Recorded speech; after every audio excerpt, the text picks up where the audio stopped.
درود فراوان خدمت تمام دوستان عزیز، امیدوارم حالتون خوب باشه. به کانال خودتون خوش اومدید.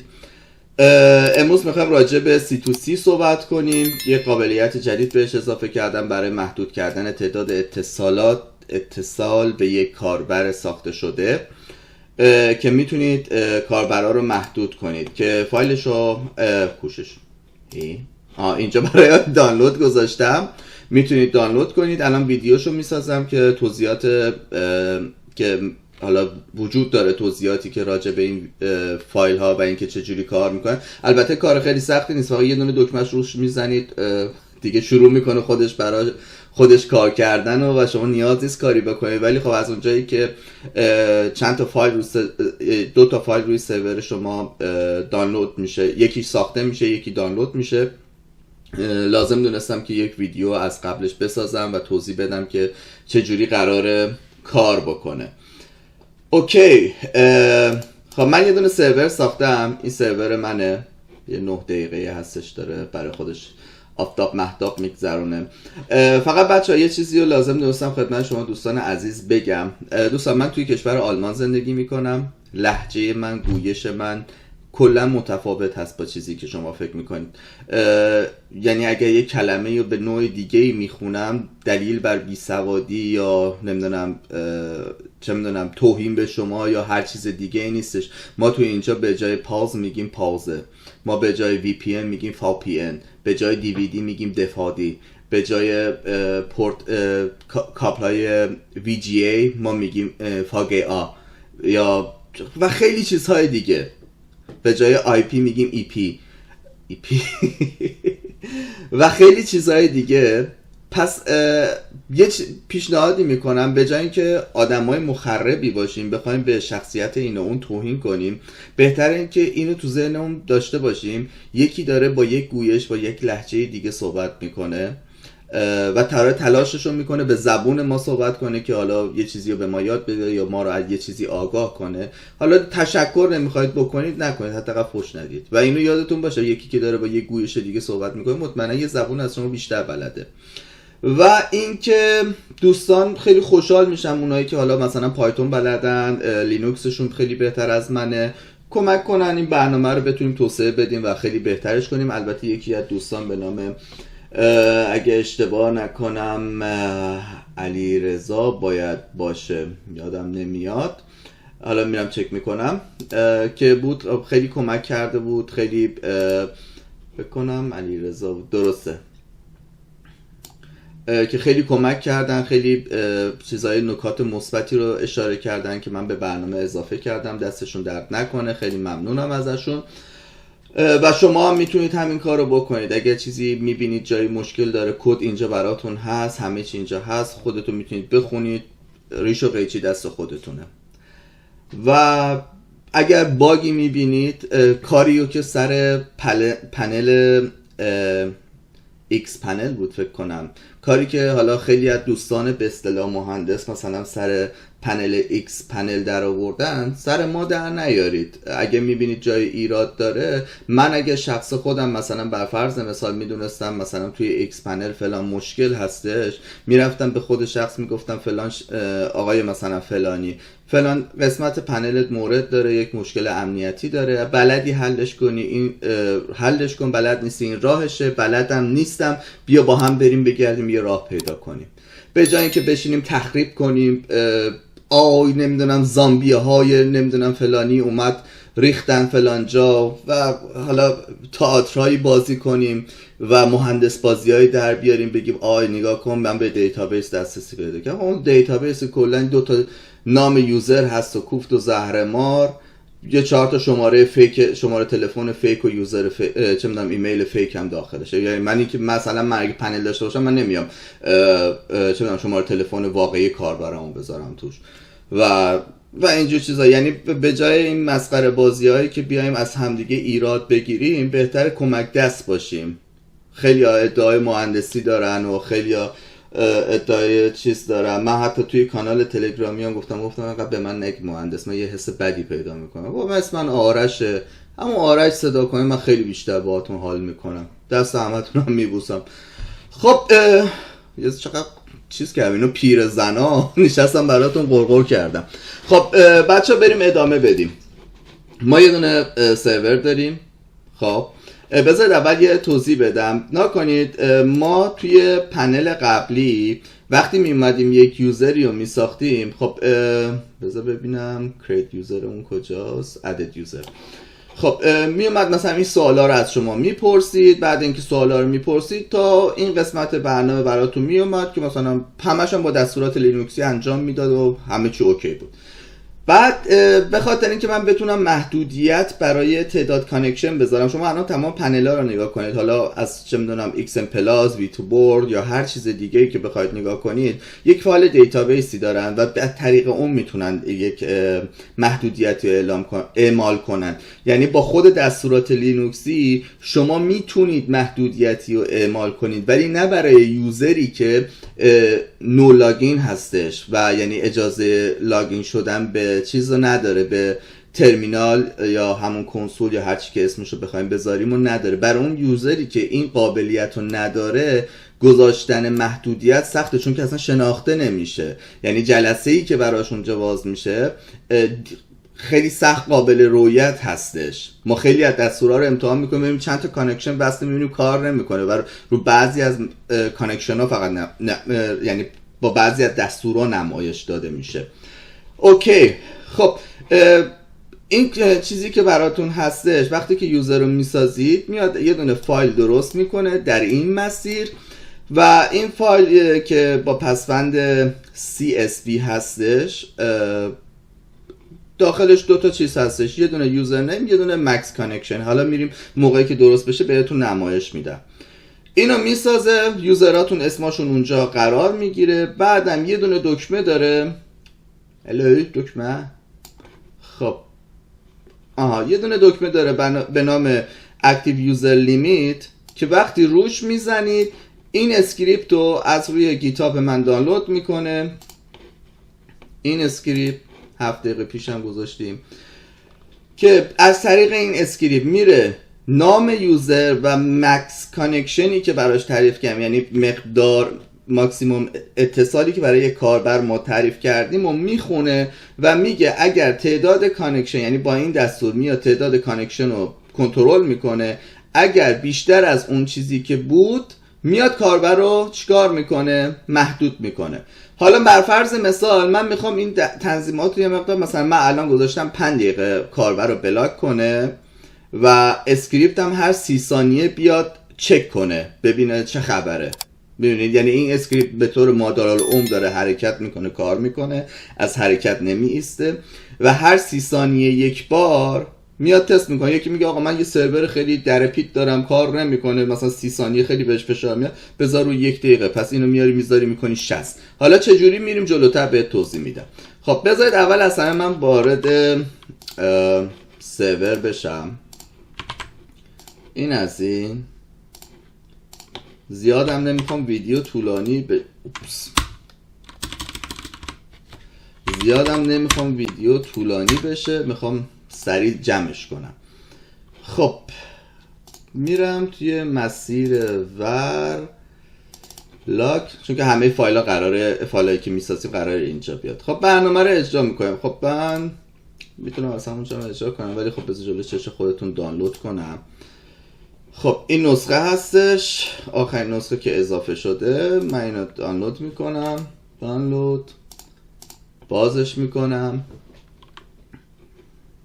اینو میدم پایین، اینم از این از اینجا، این اگه این باشه اینم میشه روت، این میشه 22. از پایین به بالا من میرم، یعنی کلا همه کارام برعکس شده.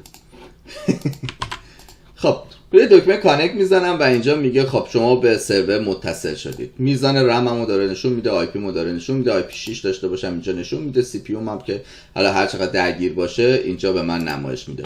خب ما بریم یه دونه کاربر بسازیم. کاربر ساختن مثل قدیمه، فقط یک سوال اضافه بیشتر ازتون میپرسه. خب من اینجا مینویسم مثلا یه دونه کاربر میسازم با گروه VIP، بعد نام کاربری آرش. چی نوشتم که آرش نیست، آرش. خب پسوردم بذارید همین پسورد رو بردارم. خب اینم پسوردم، بهش میخوام 30 گیگ فضا بدم، 30 روز تاریخ بدم و 30 گیگ هم حجم بدم.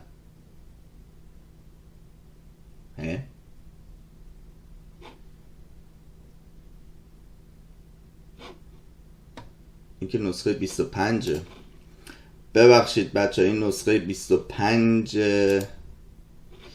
سرور رو، چرا من نسخه اشتباه رو دانلود کردم؟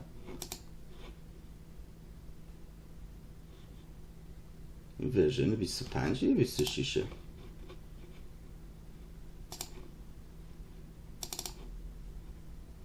اینجا که میگه 26.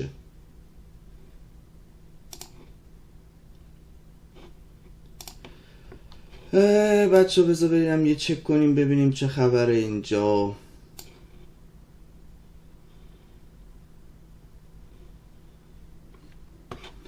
خب من اینو اجرا میکنم، حالا بعدا دوباره روی فکر کنم فایل اشتباه رو آپلود کردم، دوباره فایل جدید رو اونجا آپلود بکنم. این از این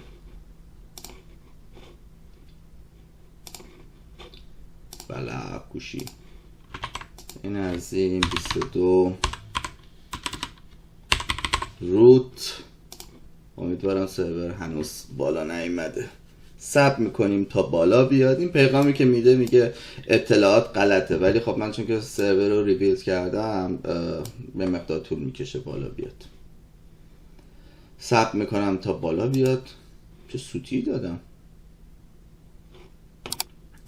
حالا میرم الان اینو درست میکنم میذارم اونجا. احتمالا نسخه اشتباهی رو آپلود کردم.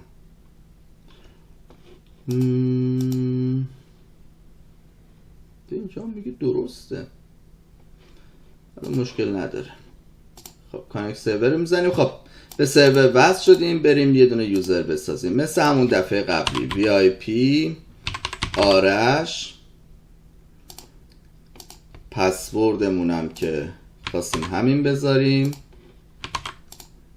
اینجا 30 روز، اینجا 30 گیگ و اینجا داره میپرسه تعداد کانکشن هایی که کاربر اجازه داره وصل بشه. حالا من میخوام برای اینکه خیلی کارم راحت باشه یک میذارم. اوکی. و VIP آرش برای من ساخته شد. حالا من بیام اینجا یه رفرش بدم، چیزی برام نمیاره چون که قطعا سرور رو چیز کردیم. روت پسورد و لاک. خب الان میبینید اینجا یه دونه فایل برای من درست شده به نام یوزرز. خب آقا اینجا نوشته یه دونه یوزر، یه دونه مکس کانکشن، آرش VIP یه دونه اجازه داره. یعنی من الان برم اگه یه دونه کاربر دیگه هم بسازم برای من اینجا اضافه میشه. حالا بریم مثلا یه دونه اینجا VIP رندی هم درست کنیم و پسوردمو داریم هنوز. خب و اینجا حالا مثلا 25 روز 25 گیگ، اینو میخوام 2 کانکشن بهش اجازه بدم. خب میبینیم ساخته شد. پس روی سرور من الان من برم اینو یه رفرش بزنم باز کنم، میبینید که اینم ساخته شده با 2 تا کانکشن. اوکی. خب این از تا اینجا، یعنی تا اینجاش فقط خواستم بهتون نمایش بدم چه فایلی داره ساخته میشه. اطلاعات حیاتیه، هیچ کسی درش وجود نداره. اوکی. حالا به قسمت سرور منیجمنت میریم، چون که برای اینکه حالا ما لیمیت رو گذاشتیم ولی هنوز فعال نکردیم. برای اینکه بخوایم لیمیت رو فعال کنیم میایم تو قسمت سرور منیجمنت، روی اکتیو یوزر لیمیت کلیک میکنیم. خب 2 تا 5 ثانیه براش خواب تعریف کردم، میتونم اینجا بهتون نشون بدم. ببخشید چرا اینجا رو اومدم. میتونم روی کد، الان این داره میگه خب براتون به خوبی اجرا شد و کد خواب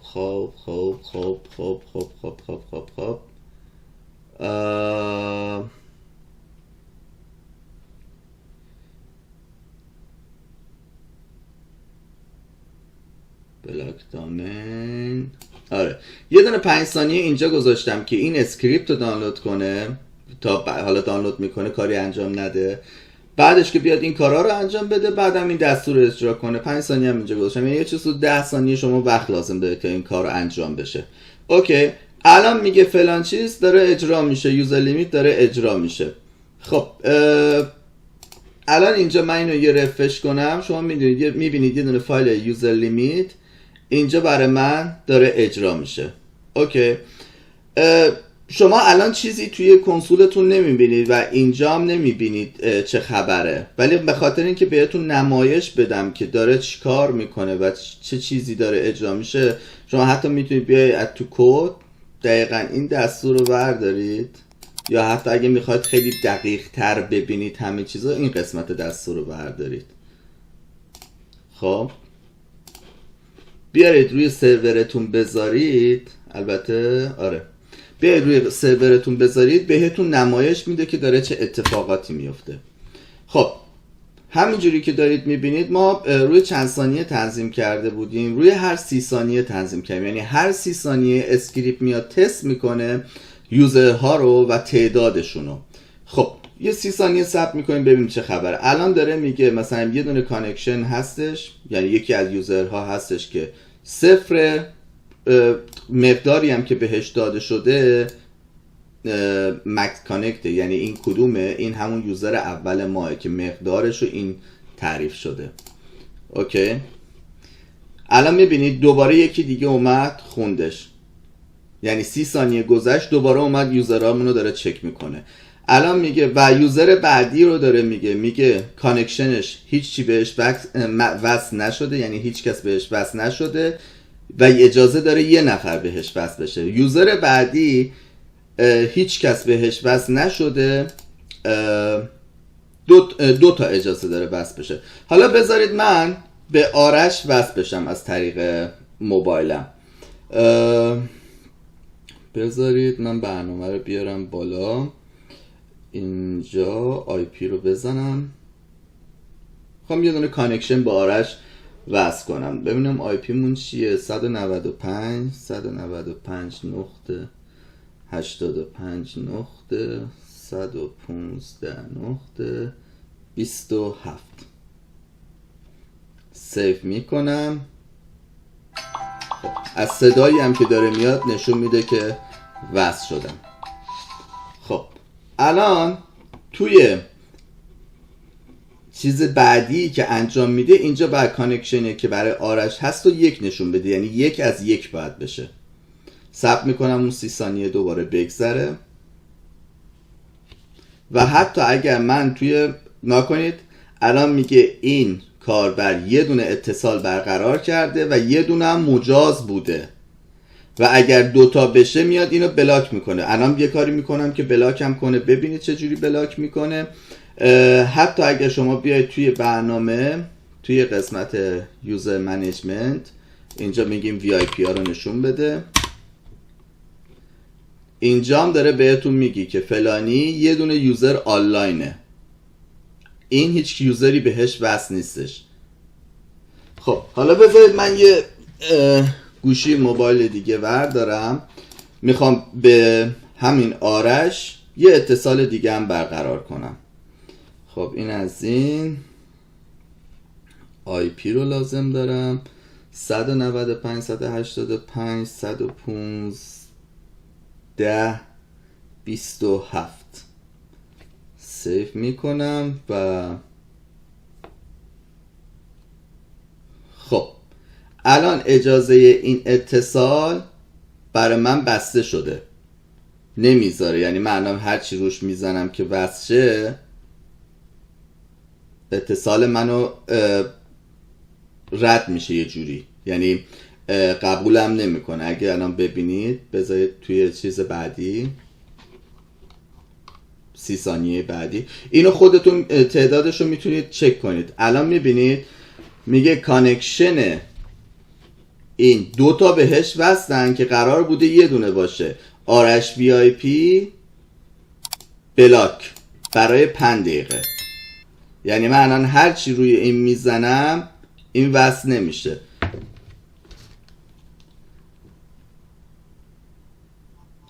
و توجه کنید این برای هر دو کاربر به وجود میاد، یعنی هم کاربر اول هم کاربر دوم. یعنی کسی که تخلی میکنه و حالا اطلاعات حساب رو میبره پخش میکنه به دیگران، چی میشه؟ باعث میشه، بذارید من اینو دیگه کنسل کنم.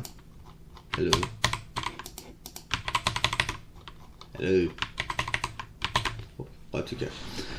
کسی که میره تخلی میکنه و اطلاعات کانکشن، چون که الان این برده تو پس زمینه داره اجرا میکنه، به خاطر همین میره به بقیه میده، باعث میشه که کل چیز قطع بشه. دلیل اینم که الان من دسترسی به سرورم ندارم میدونید چیه؟ یعنی الان من نتونستم سرور چیز کنم، من الان دیگه به سرورم هم حتی نمیتونم وصل شم. میبینید دلیل این که نمیتونم به سرورم وصل بشه چون که آی پی که من روی کامپیوترم دارم با آی پی که رو موبایلم هست، یعنی چون که همه رو دارم از وای فای میگیرم دیگه، کامپیوترم با کابل وصله به روتر، موبایلم هم از طریق وای فای وصله و همشون یک آی پی مشخص داره و اون آی پی الان فیلتر شده و اون همون آی پیه که الان من با اینم وصل بودم. یعنی دیگه حتی به کنسولم هم من الان دیگه دسترسی ندارم و یا به عبارتی برنامه داره به خوبی کار میکنه. حالا این اتفاق اگه شخصی مثلا یه دونه موبایل باشه، یه دونه مثلا یه موبایل دیگه باشه و هر کدوم آی پی های مختلف داشته باشن، هر دوتا آی پی رو هم بلاک میکنه. پس این چیزایی که لازم بود راجع به این برنامه بگم دیگه، همین دیگه، چیز دیگه اینم نداره. آها، دوستان پرسیده بودن راجع به TLS. حالا من دسترسی به سرور دیگه ندارم مگه اینکه سرور رو از نو چیز کنم، چون که من الان دیگه اون وقت فیلترم. دوستانی که راجع به TLS پرسیده بودن، SSH TLS، برای SSH TLS شما باید بیاید تو قسمت اینستال وب انجینیکس رو نصب کنید، یه دونه وبسایت آپلود کنید که تو ویدیو قبلی توضیح دادم چجوری و روش کارش رو، سربوت و SSL هم اوکی میکنید و دامینی که اینجا برای SSL دادید و توی قسمت SNI SSH TLS تون وارد میکنید، چون که توی قسمت SSH TLS یه قسمت SNI داره که نام دامین میخواد، اون نام دامین رو اینجا وارد میکنید و این هم میشه SSH TLS. در رابطه با UDP و بلاک دامین هم قابلیت جدیدم که بلاک دامین هستش اضافه کردم، بذار اینم توضیح بدم دیگه، ببینم هنوز در حال ساخت و سازه، صبر میکنیم تا اینم ادامهش بسازه. میخواستیم ویدیو طولانی نشه، طولانی شد. ما هر وقت میخوایم طولانی نشه طولانی میشه. این طولانی بودنم برای خودش عالمی داره. خب من اینجا یک فایل دارم به نام دامین. خب وقتی بازش کنم 3 تا دامین حالا من برای تست اینجا گذاشتم.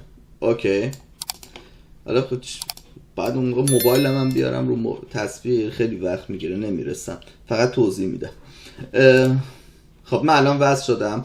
حالا من یه لیستی از دامین ها رو دارم، این هستش، این هستش، این هستش. خب این میام تو قسمت بلاک دامین، بر فرض مثال من میخوام یک سایت حالا فلان چیز رو ببندم کسی دسترسی نداشته باشه، میام اینجا میگه آقا اون لیست رو به من بده، من این لیست رو میدم بهش، دقیقا اینجوری اوپن میکنم، میبینید دامین فلانی بلاک، دامین فلانی بلاک، دامین فلانی بلاک. یعنی من اگه با موبایلم یا هر کسی که حالا اکانت از ما گرفته بخواد به این دامین ها وصل بشه نمیتونه.